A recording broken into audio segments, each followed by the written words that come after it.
A very good morning to all of you. This is Abhinasha Hata, your political science teacher, and today we are going to continue our chapter second of your book Contemporary World Politics.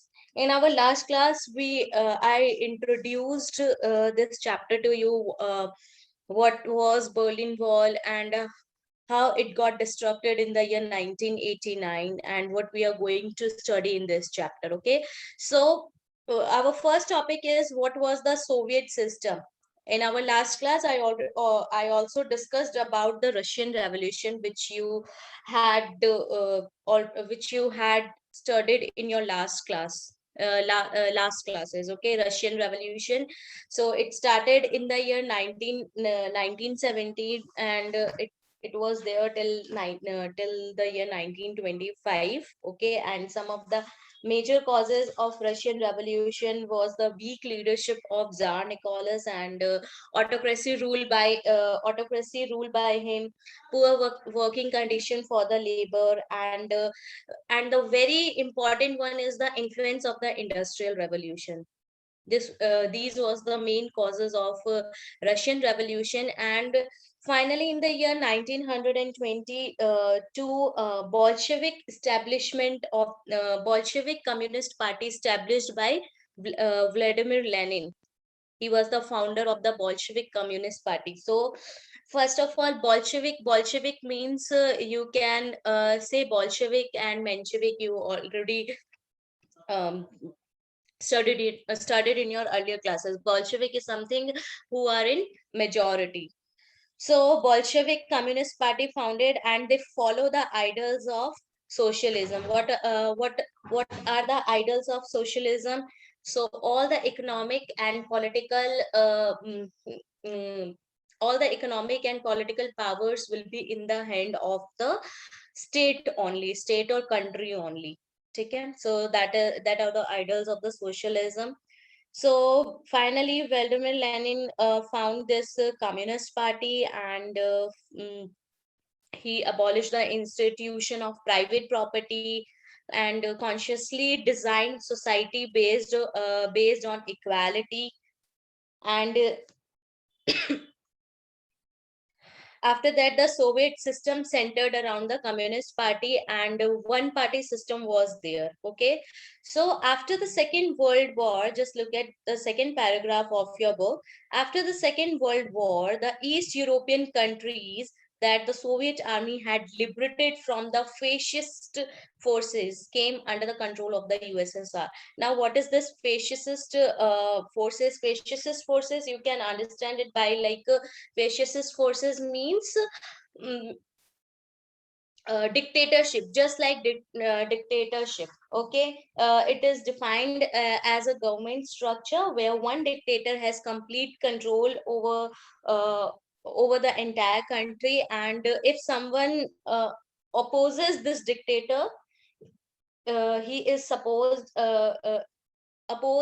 or it is he that person is suppressed, and individual rights are often oppressed by him. Okay, so that is known as fascist forces. Fascist forces means something related to dictatorship. Okay, so after the Second World War, the East European countries, okay class, I will take your doubts later on, please, because of some issues. Okay, so after the Second World War, East European countries came under the Soviet army. Soviet army had liberated those East European countries from the dictatorship. Okay, and after that, the political and economic system of these countries were modeled after the USSR. Obviously, they follow the policy or ideals of the communism and socialism, and they modeled the political and economic system of those East European countries. And those East European countries, group of countries, was called the Second World or the Socialist Bloc, which you can also see. Also look at the page number 6 of your book.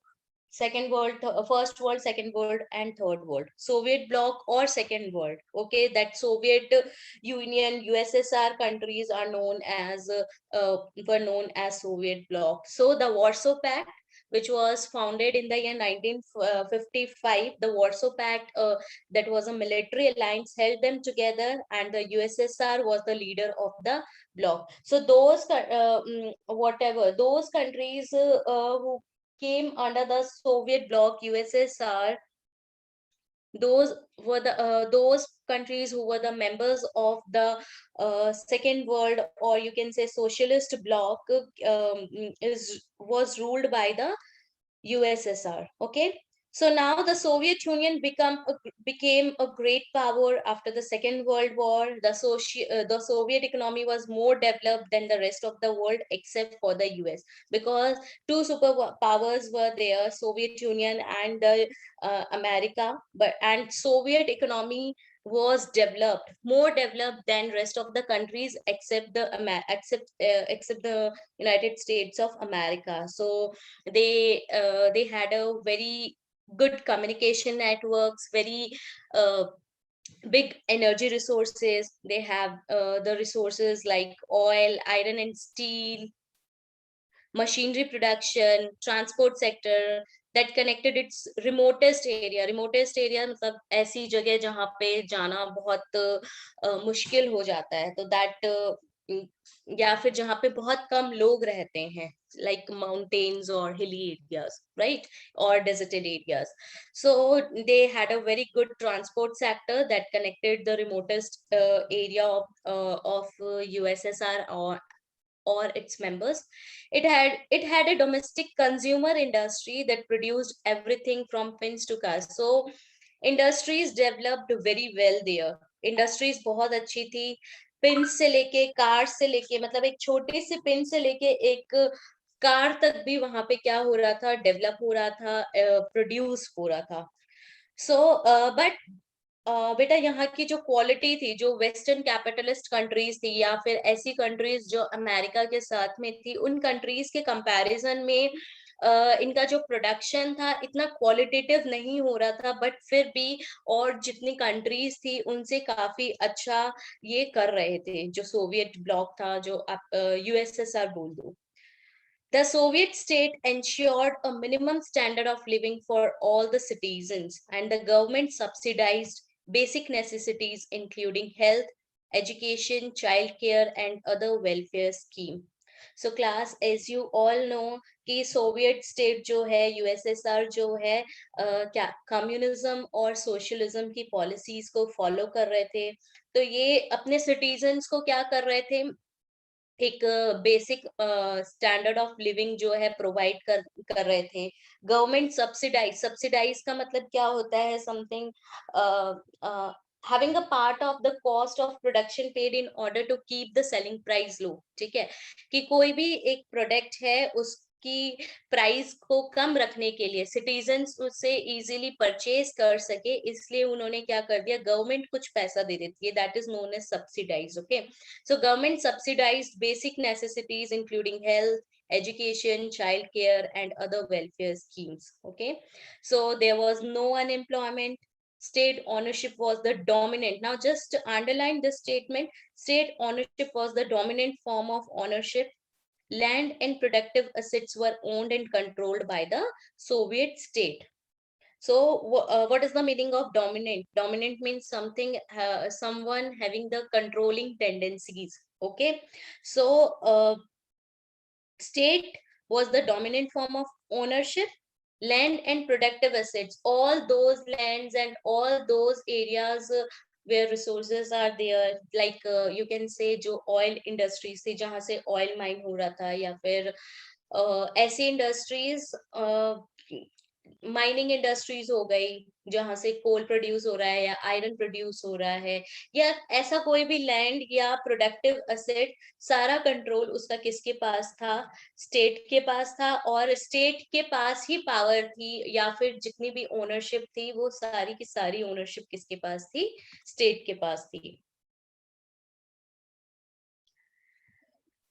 So the Soviet system, however, became very bureaucratic and authoritarian, making life very difficult for its citizens.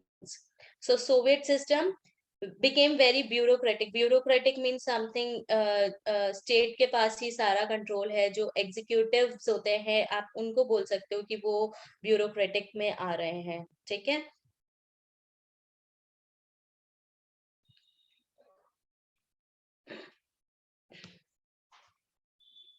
And authoritarian powerful. जितनी भी powers हैं सारी की सारी किसके पास है? Soviet system में state के पास है.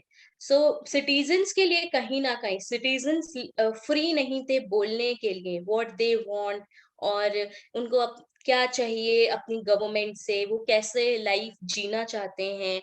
ठीक है. तो लाइफ जो है बहुत ज्यादा डिफिकल्ट बन चुकी थी वहां के सिटीजन्स के लिए, क्योंकि जो मेन पावर्स थी क्या है, बहुत ब्यूरोक्रेटिक हो गई थी. कोई भी डिसीजन जो है सिटीजन्स नहीं ले पा रहे थे, या सिटीजन्स जिस रिप्रेजेंटेटिव को चूज कर रहे हैं वो नहीं ले पा रहे थे. सारे के सारे डिसीजंस जो है स्टेट या फिर एग्जीक्यूटिव्स खुद ले रहे थे. ठीक है. सो बहुत पावरफुल हो चुकी थी ये जो सोवियत सिस्टम थी. स्टेट के पास ज्यादा पावर्स थी, सिटीजन्स के पास पावर नहीं थी. सिटीजन्स के पास फ्रीडम ऑफ स्पीच नहीं था, वो अपने फीलिंग्स को एक्सप्रेस नहीं कर पा रहे थे. सो lack of democracy and the absence of freedom of speech stifled people who often expressed their dissent in jokes and cartoons. Now, lack of democracy नहीं है, ऑब्वियसली नहीं है. फ्रीडम ऑफ स्पीच नहीं थी. ठीक है. And this stifled people who often expressed, stifled mean something suffocation. ठीक है. जैसे जिसका बोलते हैं ना कि दम घुटता है, तो that is known as stifled या सफोकेटेड पीपल. ये सारी चीजें लोगों को क्या कर रही थी, बहुत ज्यादा सफोकेट कर रही थी. बट फिर भी लोग कैसे अपनी फीलिंग्स को एक्सप्रेस कर पा रहे थे, नॉट डायरेक्टली, नॉट आप बोल सकते हो डायरेक्टली नहीं एक्सप्रेस कर रहे थे, because they didn't have freedom of speech. So they express their dissent और disagreement in jokes and cartoons. बहुत सारे ऐसे जोक्स बनाते थे, कार्टून्स बनाते थे, या जो उस टाइम पे थिएटर बहुत चलता था, तो थिएटर हो गया, या फिर आप प्लेज हो गए, वहां पे ये जोक्स चल रहे थे. जैसे आज के टाइम पे स्टैंड अप कॉमेडीज हो रही है, जस्ट लाइक दैट वहां पे भी ओपन माइक्स होते थे. तो उसमें लोग जो है अपनी लैंग्वेज के साथ थोड़ा प्ले करके अपना जो डिसेंट था, डिसएग्रीमेंट था गवर्नमेंट को लेके, वो एक्सप्रेस कर रहे थे. So most of the institutions of the Soviet state needed reform. Just underline this statement.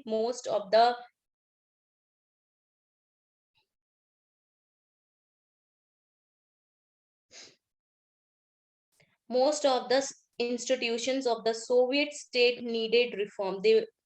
They have to be they had to be reformed because citizens जो थे वहां पे बिल्कुल भी खुश नहीं थे. The one party system represented by the Communist Party of the Soviet Union had tight control over all the institutions and was accountable to the people. ठीक है. एक ही वन पार्टी सिस्टम था, कम्युनिस्ट को फॉलो कर रहे थे, और एक ही ये जो पार्टी है वो क्या कर रही थी, जितने भी इंस्टीट्यूशंस थे उन पे कंट्रोल रख रही थी. मतलब either it is legislative institution और एग्जीक्यूटिव इंस्टीट्यूशन और जुडिशियरी इंस्टीट्यूशन. हम इंडिया के एग्जांपल को लेते हुए समझते हैं, तो तीनों पे ही कंट्रोल किसका था? एक particular community, one party system, communist party का. ठीक है. उनके कुछ जो लीडर्स हैं उन्हीं का ही क्या है उस पे कंट्रोल था. तो कोई भी जुडिशियरी में ले लो या लेजिस्लेटिव में ले लो या एग्जीक्यूटिव में ले लो, कोई भी डिसीजन ले रहा है तो कुछ वो कम्युनिस्ट पार्टी ही उसके डिसीजंस ले रहे हैं, और किसी को पावर्स ही नहीं थी, अथॉरिटी ही नहीं थी कोई भी डिसीजन लेने के लिए. So the party refused to recognize the urge of people in the 15 different republics that formed the Soviet Union to manage their own affairs, including their cultural affairs. Now, just look at this statement. This is also very important. Underline this statement too. The party refused. Which party? The Communist Party refused to recognize the urge of people. What people wanted, क्या उनका culture है, क्या tradition है, कैसे रहना चाह रहे हैं, रशिया के अलावा भी जो मतलब जितनी भी आप बोल लीजिए यूएसएसआर में जो भी कंट्रीज आ रही थी, उन सबका कंट्रोल किसके पास था? उन सबका कंट्रोल रशिया के पास था, ठीक है। और रशिया क्या कर रही थी? रशिया की कोई भी कंट्री है जो छोटी छोटी, यूक्रेन, कजाकिस्तान, जितनी भी कंट्रीज यूएसएसआर में आती थी, उन सब कंट्रीज के जितने भी डिसीजंस थे वो सोवियत यूनियन क्या कर रही थी? खुद ले रही थी, वो कम्युनिस्ट पार्टी ही ले रही थी। उनके कल्चरल अफेयर्स को भी वो क्या है, इतना इम्पोर्टेंस नहीं दे रही थी। मतलब जो कम्युनिस्ट पार्टी उस टाइम पे वन पार्टी चाहती है, वही सारे डिसीजंस जो है या वही सारे कल्चर्स या ट्रेडिशंस बाकी की रेस्ट ऑफ द कंट्रीज में जो ईस्ट यूएसएसआर के अंडर आती थी वो फॉलो कर रहे थे। सो although on paper Russia was only one of the 15 republics that together constituted the USSR. In reality, Russia dominated everything, and people from other regions felt neglected and often suppressed. Okay, so what was happening in reality? ठीक है, बोलने को तो Russia जो थी या papers में आप बोल सकते हो जो रशिया था वो क्या था? रशिया पार्ट था, किसका पार्ट था? यूएसएसआर का। But in actuality, reality, Russia और बाकी के जो 14 कंट्रीज थी उसको डोमिनेट कर रही थी, अपने अकॉर्डिंग चला रही थी। ठीक है। सो जितने भी डिफरेंट रीजन्स के लोग थे, चाहे वो यूक्रेन से हो, चाहे कजाकिस्तान से हो, ठीक है, जितनी भी 14 कंट्रीज थी उसमें वो सारी की सारी कंट्रीज अपने आप को बहुत ज्यादा नेग्लेक्टेड सा फील कर रही थी। Okay, so yes. So in the arms race, what do you mean by arms race? Military, जो भी military capability थी, इस चीज को हम बोलेंगे arms race. Weapons जो वो introduce कर रहे थे, weapons जो वो बना रहे थे.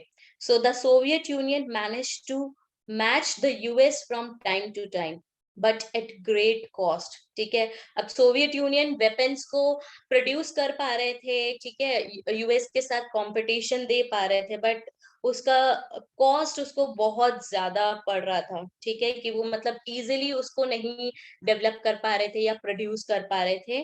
बहुत सारे रिसोर्सेज जो है उन्हें प्रोड्यूस करने में लग रहे थे। The Soviet Union lagged behind the West in technology, infrastructure, example transport, power, and most importantly in fulfilling the political or economic aspiration of citizens.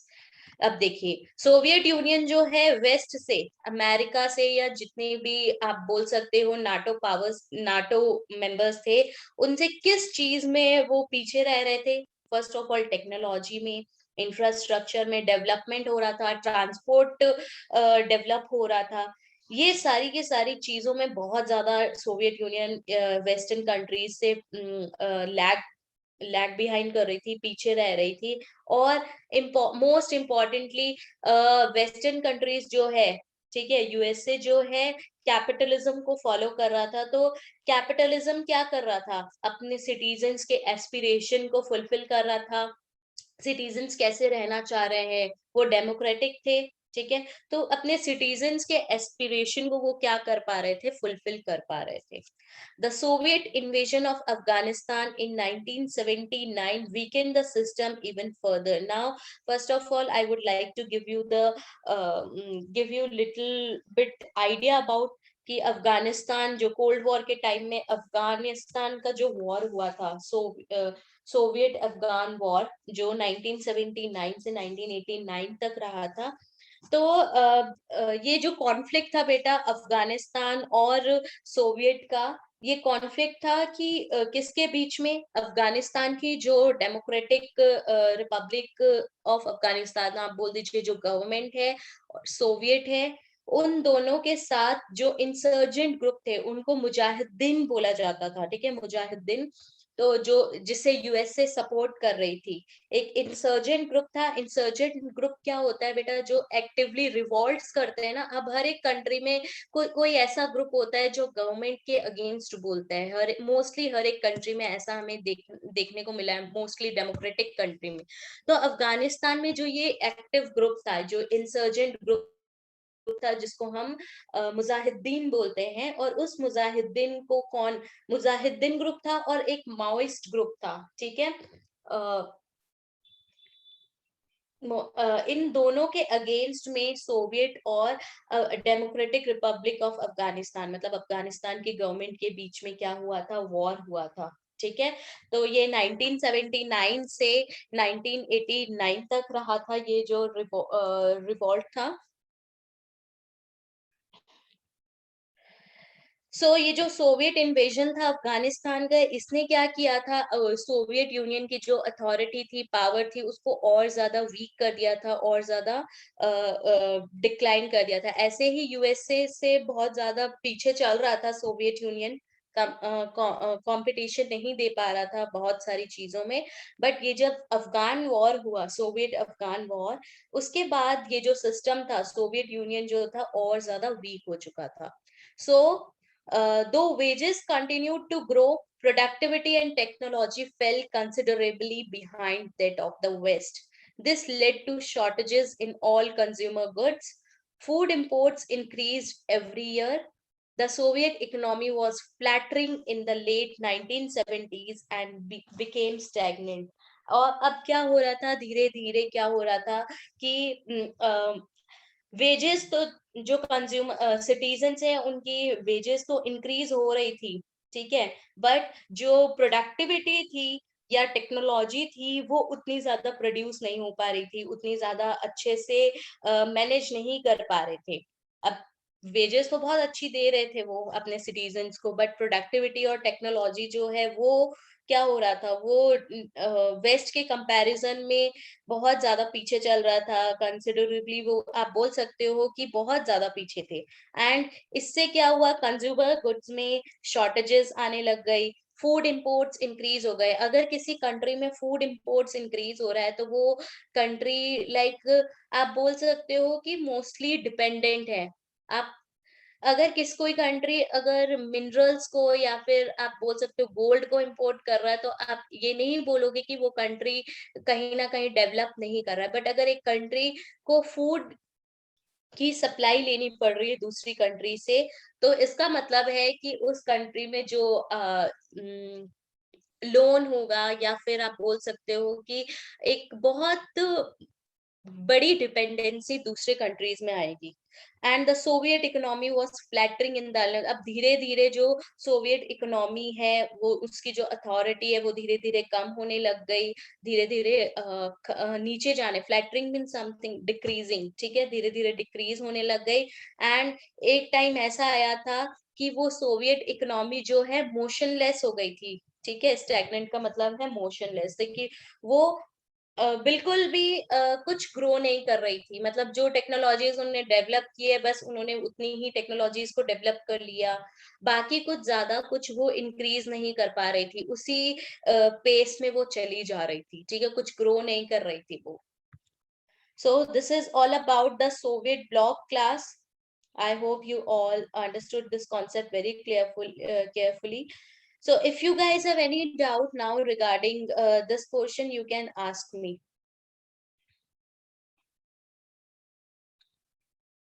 Please do raise your hands if you have any doubt.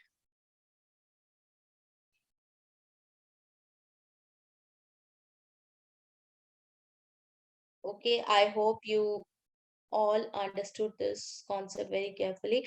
So class, our next topic is Gorbachev and disintegration. Gorbachev. Now, he was the most important person और political figure in Russia. ठीक है। और गॉर्बाचेव का बहुत important role रहा है आपके USSR के डिसइंटीग्रेशन में। Michael Gorbachev, who had become General Secretary of the Communist Party of the Soviet Union in the year 1985. sought to reform this system. Now, अब माइकल गॉर्बाचेव ही ऐसा फिगर था, या फिर आप बोल सकते हो ऐसे पॉलिटिकल फिगर थे जिसने रिफॉर्म्स लाने का सोचा, कि उन्होंने बोला कि अगर अब ऐसा चला कि हम सिटीजन्स के डिजायर को फुलफिल नहीं कर रहे हैं, कि जो सिटीजन्स चाहते हैं हम उसको फुलफिल नहीं कर पा रहे हैं, तो अब हमें इस सिस्टम को, जो हम ये 70 ईयर्स से जो हम चलाए जा रहे हैं जिस सिस्टम को, अब ये सिस्टम चलाना इजी नहीं है, हमें रिफॉर्म्स लाने ही पड़ेंगे. So he started reforming the Soviet Union by implementing different policies to bring about individual freedom, bureaucratic transparency, कि ब्यूरोक्रेसी के पास अब ज्यादा पावर्स ना रहे, जितनी पावर्स होनी चाहिए उतनी पावर्स ही रहे, and to also stimulate economic changes, की इकोनॉमिक चेंजेस भी होनी चाहिए. एंड मोस्टली इसने दो ऐसे आप बोल सकते हो कि दो पॉलिसीज या इंट्रोड्यूस की थी, जिसमें कि एक तो ब्यूरोक्रेसी की ट्रांसपेरेंसी आए, मतलब जो सेल्फ गवर्निंग बॉडीज बने, और जो सेकंड है आपका, मैं आपको नेम बताना चाहूंगी कि फर्स्ट डॉक्ट्राइन था सिनाट्रा डॉक्ट्राइन. ठीक है, इसके थ्रू वो ईस्टर्न ब्लॉक गवर्नमेंट को क्या कर रहे थे, वो और ज्यादा सेल्फ गवर्निंग गवर्नमेंट बना रहे थे. जितनी ईस्टर्न कंट्रीज थी ना, जो रशिया डोमिनेट कर रही थी, उन सारी कंट्रीज को वो पावर दे रहे थे कि वो क्या करे, वो सेल्फ गवर्निंग बॉडी बन सके और रशिया उन पे डोमिनेंट ना रहे. ओके, एंड सेकंड जो आपका इन्होंने पॉलिसी निकाला था, ग्लेसनोस्ट की निकाला था. ग्लेसनोस्ट रशियन, ऑब्वियसली रशियन नेम है जिसका मीनिंग होता है ओपननेस. ठीक है, ग्लेसनोस्ट. सो ग्लेसनोस्ट के अंदर उसने क्या कहा था, इसने गवर्नमेंट को ट्रांसपेरेंट बनाया था. ठीक है, secondly it increase accessibility to the affairs of the government, कि अगर गवर्नमेंट कोई डिसीजन ले रहा है तो उसमें सिटीजन्स का भी रोल होना चाहिए. And thirdly is censorship laws. अब सेंसरशिप भी बहुत ज्यादा थे उस टाइम पे, कि अगर सिटीजन्स या फिर न्यूज़पेपर में या प्ले में, थिएटर्स में अगर कुछ अपना एक्सप्रेस करना चाहते हैं गवर्नमेंट से रिलेटेड, तो उस टाइम पे इजीली एक्सप्रेस नहीं कर सकते थे. तो अब उन्होंने क्या किया, गॉर्बाचेव, जो माइकल गॉर्बाचेव की जो पॉलिसीज थी उसके अकॉर्डिंग उन्होंने सेंसरशिप के जो सेंसरशिप लॉज थे उसको बहुत ज्यादा इजी कर दिया था. ठीक है, सो ये माइकल गॉर्बाचेव की दो पॉलिसीज थी जिसको आपको ध्यान में रखना है, सिनाट्रा डॉक्ट्राइन और ग्लासनॉट. So reforms were necessary to keep the, why reforms were necessary, क्योंकि reforms were necessary to keep the USSR abreast of the information and technological revolution taking care,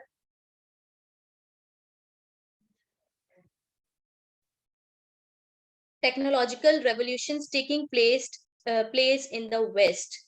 So, however, Gorbachev's decision to normalize relation with the West and democratize and reform the Soviet Union had some other effects that neither he nor anyone else intended or anticipated. Now, what happened? अब reforms USA में reform जो sorry USSR में reforms लाने की बहुत ज्यादा जरूरी थी.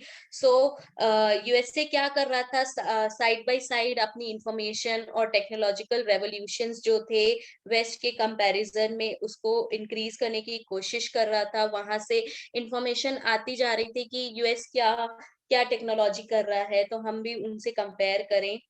एंड सेकेंडली जो गॉर्बाचेव के डिसीजंस थे कि हम वेस्ट के साथ अपने जो रिलेशनशिप है उसको क्या करें, उसको हम इम्प्रूव करें. ठीक है, तो वो एक्सपेक्ट कर रहा था कि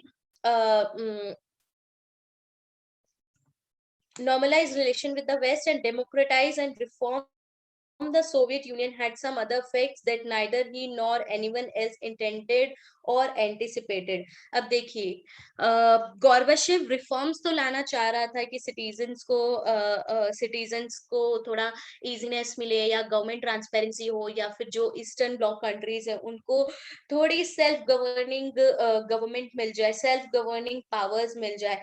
बट जो वेस्ट के साथ जो उसके रिलेशंस थे, वेस्ट के साथ, उस उसमें बहुत ज्यादा एक्सपेक्टेशंस नहीं थी उसको कि उसने ये नहीं सोचा था कि वेस्ट के साथ हमारी बहुत ज्यादा जो हमारा रिलेशन है वो बहुत इम्प्रूव हो सकता है या इंक्रीज हो सकता है। ठीक है, ये उसने ना ही इंटेंट किया ना ही एक्सपेक्ट किया था ये चीज। So the people in the East European countries which were part of the Soviet bloc started to protest against their own governments and Soviet control. Unlike in the past, the Soviet Union under Gorbachev did not intervene when the disturbance occurred, and the communist regimes collapsed one after another. Now, just look at the statement. The people in the East European countries, जो Soviet block की जो part थे, east European countries जो थे, अब उनको खुद अपने गवर्नमेंट के अगेंस्ट प्रोटेस्ट करने लग गए थे, सोवियत कंट्रोल के अगेंस्ट क्या करने लग गए थे, प्रोटेस्ट करने लग गए थे। बट इससे पहले उन्होंने कभी भी सोवियत ब्लॉक या सोवियत यूनियन के अंडर जब भी थे, जब ये सेल्फ गवर्निंग बॉडीज नहीं थी, उससे पहले उन्होंने कभी भी उसको प्रोटेस्ट नहीं किया। बट अब क्या है, अब उन्होंने जब गॉर्बाचेव की ये पॉलिसीज आ गई, तो वहां के जो सिटीजन्स हैं वहां और जो दूसरी कंट्रीज है, उन्होंने प्रोटेस्ट करना स्टार्ट कर दिया था। And these developments were accompanied by a rapidly escalating crisis within the USSR that hastened its disintegration. Gorbachev initiated the policies of economic and political reforms and democratization within the country. The reforms were opposed by leaders within the Communist Party. So, अब obviously अगर आप एक country में अगर आप साथ रह रहे हो, अगर उस कंट्री के लोग ही, ठीक है, आपस में मिलजुल के नहीं रह रहे हैं, वो दोनों आपस में लड़ाई कर रहे हैं, तो वो कंट्री ज्यादा टाइम तक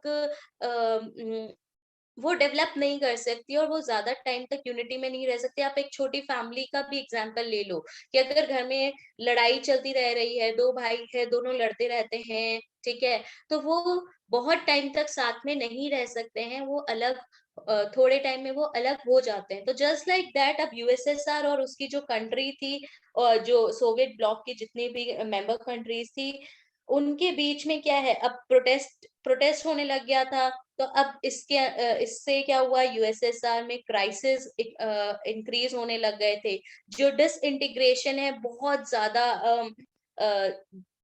आप बोल सकते हो बहुत ज्यादा तेजी से बढ़ रहा था। मतलब कि हैस्टेन का मतलब होता है to be quick to do something, बहुत तेजी से, हरी, ठीक है। सो बहुत ज्यादा ये जो डिसइंटीग्रेशन था इन दोनों के बीच में बहुत ज्यादा बहुत तेजी से बढ़ रहा था।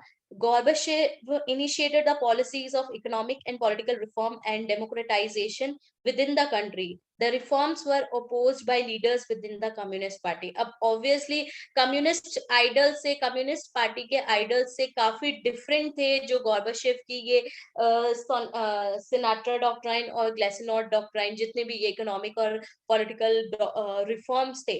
तो जो पार्टी के लीडर्स थे उन्होंने ही क्या कर दिया, उसको अपोज करना स्टार्ट कर दिया था। अब पार्टी खुद ही यूनाइट नहीं रह पा रही थी, क्योंकि उनके लीडर्स ही बोल रहे थे कि ये पॉलिसीज अच्छी नहीं है, और इसके अगेंस्ट में बोलने लगे थे। सो अ coup took place in 1991 that was encouraged by Communist Party headliners. So class, first of all, this is all about today. We will start from here. A coup took place in 1991 from our next class onwards. Please go through the topic, and if you face any problem, please message me till 6 o'clock or call me. I will take your doubts later on. Okay. Thank you so much. Please take care of yourself. Go through the content.